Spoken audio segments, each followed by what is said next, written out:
Wynne, is this yours? Oh, my bag of components. Thank you, dear. I was wondering where it got to. You left it by the fire at camp. Oh, yes, I remember now. How age creeps up on you and brings with it forgetfulness. You're a great mage, Wynne, and you're sharper and wiser than many people I know. Some young ones, too. Oh, but you should have seen me 15, 20 years ago. The fires have dimmed somewhat since then. But thank you, Leliana, for picking up after this old lady.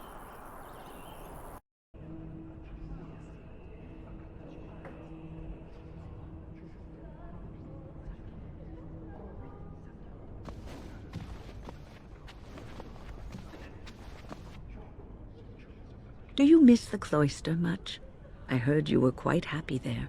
Yes, I was generally. It was peaceful and it gave me a new start. No one knew who I was.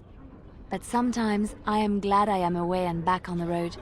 There were bothersome things about the place. Well, bothersome people. Some of the brothers and sisters would talk to you like the chant they spoke was more pleasing to the Maker.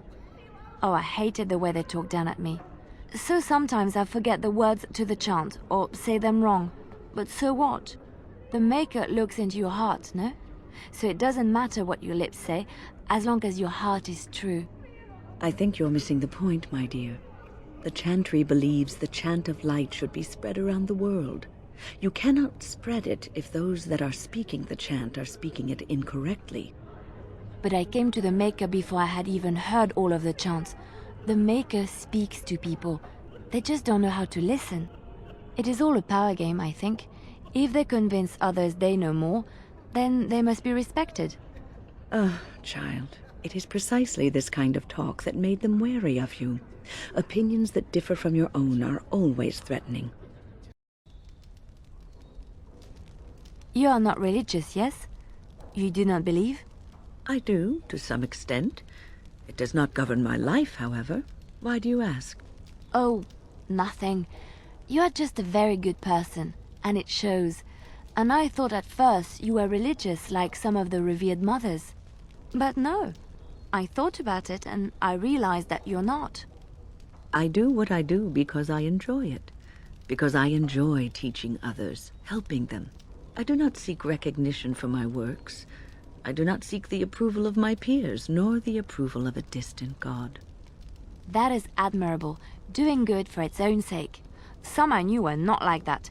They bragged about what they did, trying to impress others. Oh, Lady Adele, you fed and clothed 20 orphans. How noble. No, it's nothing, Lady Clarabelle. You treated 40 lepers and gave them massages. Like a competition with false modesty. Sickening. Did Lady Clarabelle really give 40 lepers massages?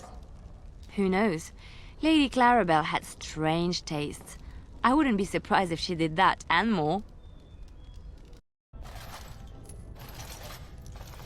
It is sometimes so hard to believe that you have been through so much at such a young age. I think I look younger than I am. Yes, that is possible. When I was your age, I was just about ready to take on my first apprentice. In hindsight, perhaps I should have waited a few more years. I was arrogant, my confidence bolstered by my youth. It is so hard to imagine seeing you now. Oh, I've had some 2 decades or so to grow mellow. Believe me, back then I was quite prickly. So you are like a fine wine, yes? Losing the raw edges over time. I suppose there is some truth to that analogy, but dear Maker, I do hate being compared to wine. Or cheese. Especially cheese. You remind me of Lady Cecily. Who? She was an Orlesian lady. My mother served her until she died, and Lady Cecily let me stay, instead of turning me out on the street. You are like her in some ways. You have the same poise, the same air of nobility. Oh, child, I am hardly noble. I learned that nobility isn't just something you are born with. I have met nobles who are very petty and mean, complete degenerates. Then, there are people with a certain dignity and grace.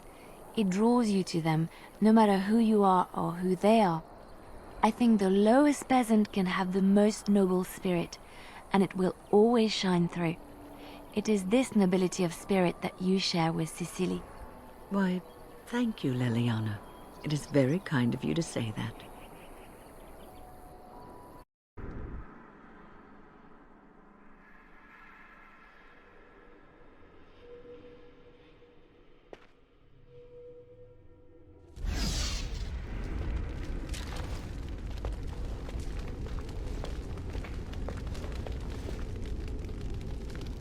It must be a wonderful thing to be able to weave spells.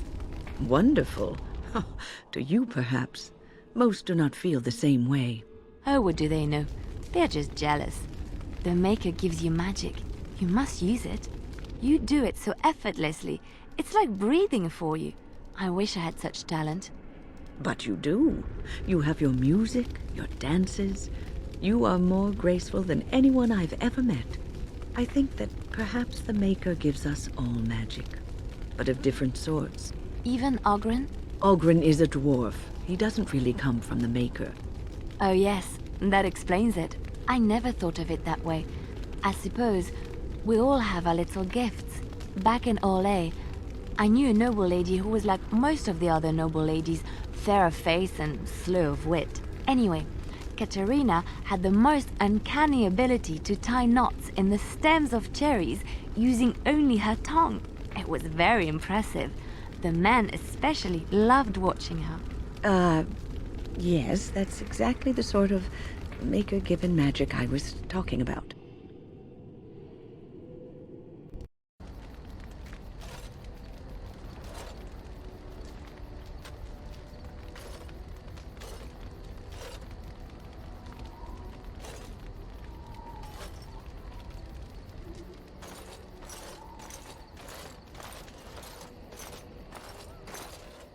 I heard about what happened and I don't really know what to say.